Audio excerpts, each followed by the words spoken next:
Multiply 18 by 18.4 using long multiplication. For now, ignore the decimal points. Start with the rightmost digit of the bottom factor, 4. 4 times 8 is 32. Put 2 in this column and carry 3. 4 times 1 plus the carried 3 is 7. The first partial product is 72.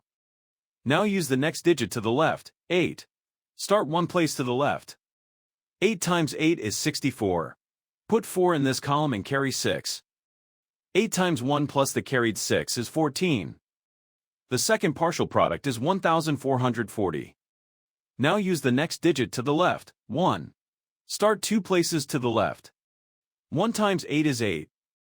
1 times 1 is 1. The third partial product is 1800. Now add the partial products, working from right to left. In the ones column, 2 plus 0 is 2.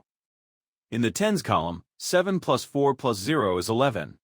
Put 1 in this column and carry 1.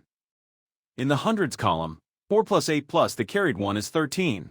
Put 3 in this column and carry 1. In the thousands column, 1 plus the carried 1 is 3. The product of the whole numbers is 3,312. Count the highlighted digit after each decimal point. The factors have one decimal place altogether, so the product needs one decimal place. Place the decimal point one place from the right.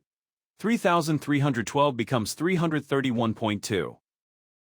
So 18 times 18.4 is 331.2.